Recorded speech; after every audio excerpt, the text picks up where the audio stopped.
to this the royal Jesus bloodline, and then the consequent son to that is that they're gonna bypass Prince Charles as the King of England and go straight to Prince William. And when he's 30 years old at 2012, he's going to be brought in some way, Well, that can make sense, and I'll tell you why. Because not long ago, a woman in Norway said that after Princess Diana died, she channeled her, and Princess Diana told this woman that that Diana had been the grandmother of Jesus.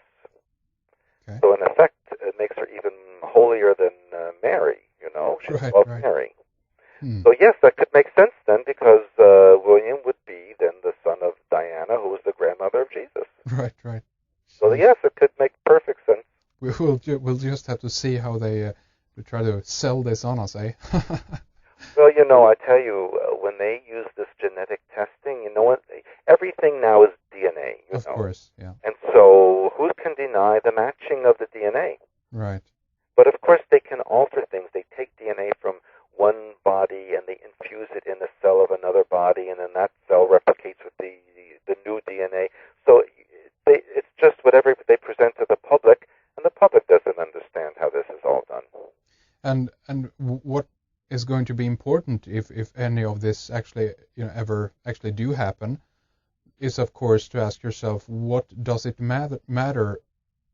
What okay, let's say even Jesus existed, right? And then all of this consequently happened, and now we have the son of the son of the son of the etc. And now we have this new Messiah that they're going to bring forth.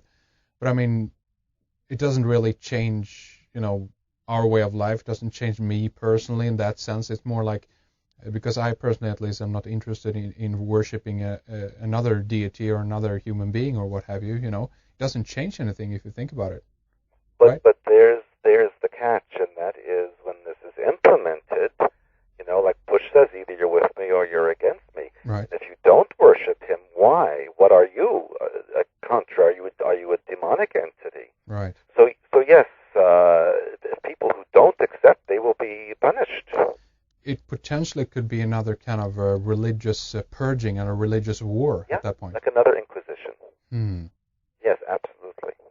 Oh, that's interesting, and again, I mean, it's the world is a weird place, and all kinds of weird things could happen. And what I see, kind of the backdrop to why something like this would potentially be kind of rolled out there, so to speak, is that if we look back into history and look at how they previously have kind of announced different deities in order to be a symbol for the age, what have you. I feel that Jesus at this point represent the age of Pisces, etc. And if we now are to be unveiled to this new deity of the age of Aquarius, we might well be in a time like that at this moment where they are trying to at least introduce a new religion. Now, of course, we've heard about the new world religion talk for some time now, and this might be the time for them to implement it. Who knows? We'll see. But before that happens,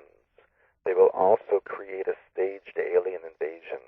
You think so? So to create massive fear globally, and everyone would have to unite under one government in order to fight this invader. Yeah, and I mean that can actually bring us kind of into a little bit of another subject that I did want to talk with you about, and that is some of the recent UFO sightings in relationship to this, and of course, especially in the UK, and interestingly enough, around the summer solstice, there was kind of a slurry of UFO sightings in the UK. What's your take on that, Stewart? Well, I have actually told years ago on my website that this would happen.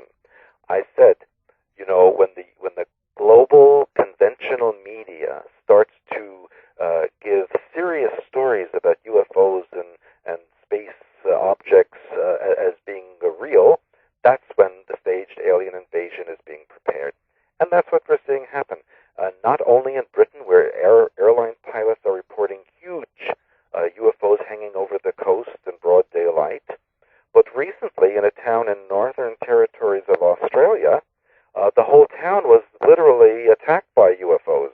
Yes. Where the people found them just hanging over Yes. Just a few meters in the air. Hmm. Broad daylight again.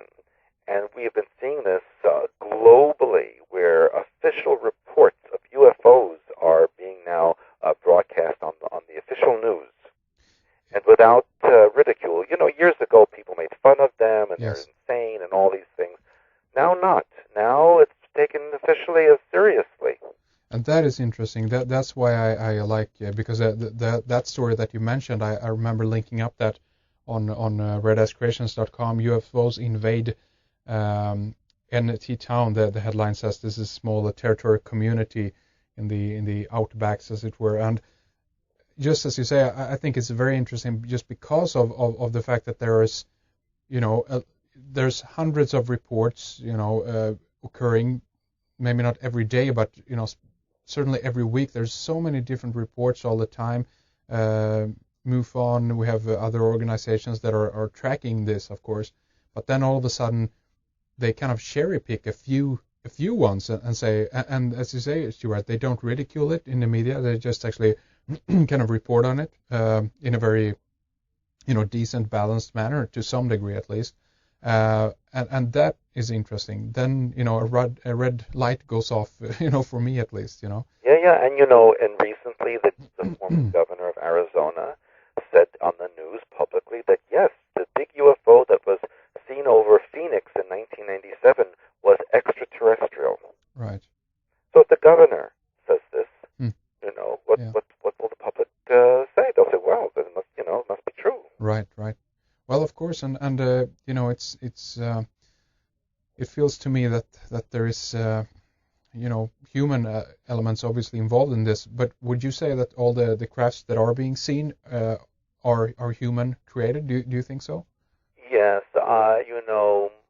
as I said for many years, over 90% of what's seen now is from here. Hmm.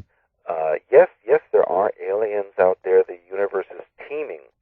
But in recent years, there's a very tight control over what's in the atmosphere, and only certain craft are allowed. And most of what we see is either craft that has been built here and or holographic images from Bluebeam Project that are projected out to see public reaction. Right.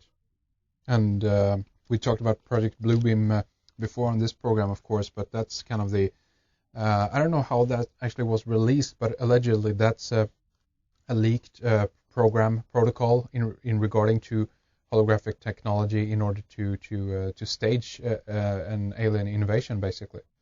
Yes, and also to promote New World religion by projecting religious figures in the sky. Right.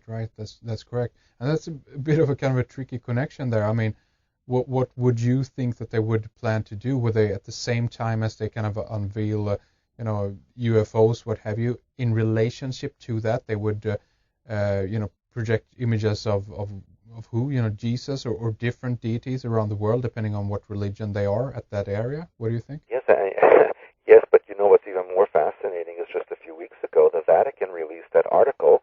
The title was "Aliens Are Our Brothers." Yeah, I know. And so now the Catholic Church is saying, yes, God has created many alien civilizations, and they are part of His kingdom. Yep. They are our brothers, and we should accept them. Yeah. Well, that's interesting. I mean, one can speculate, of course, but do you think that they would go to the full extent of actually, letting us see some entity of some kind? I mean, at this point, we don't know. That could even be cloned or created artificial masked holographic projection of something, totally different or not real then in that sense. Well, when the staged alien invasion occurs, they will not show who or what they are. It will be an unknown group.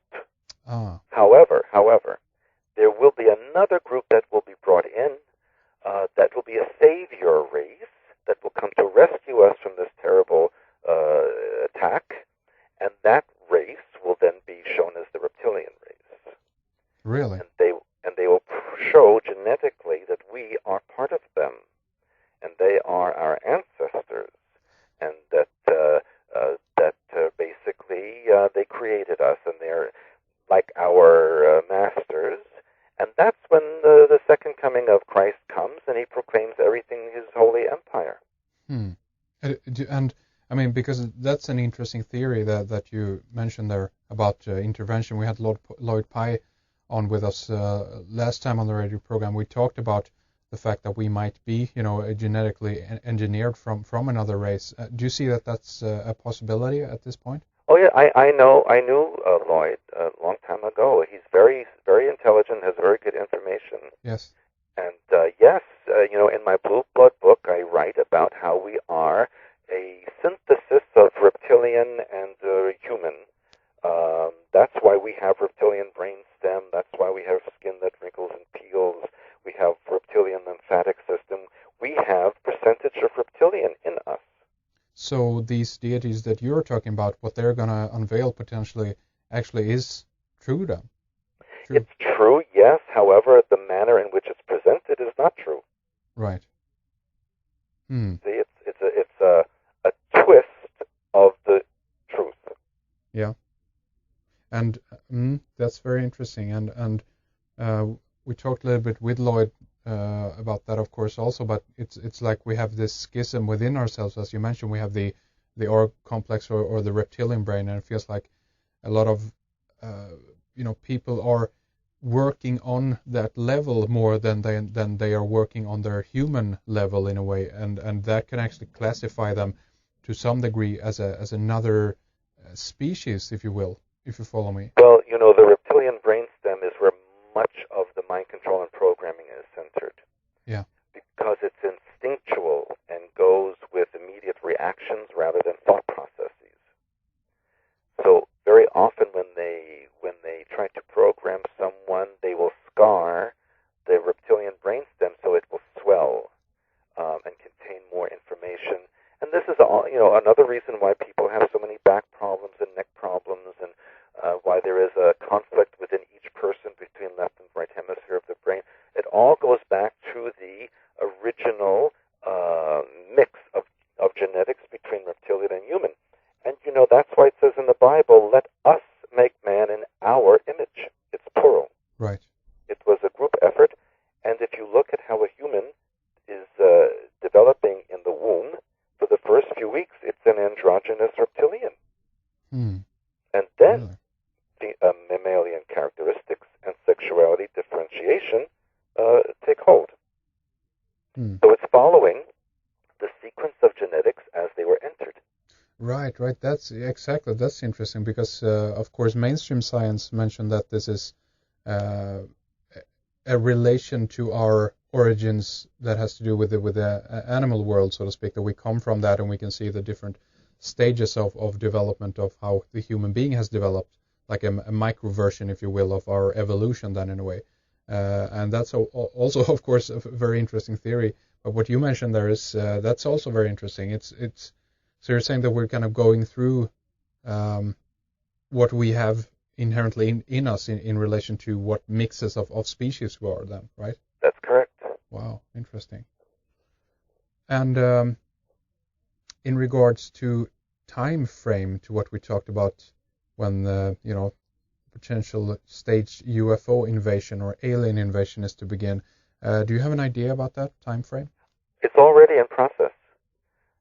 All of this information now on the news is part of the whole process.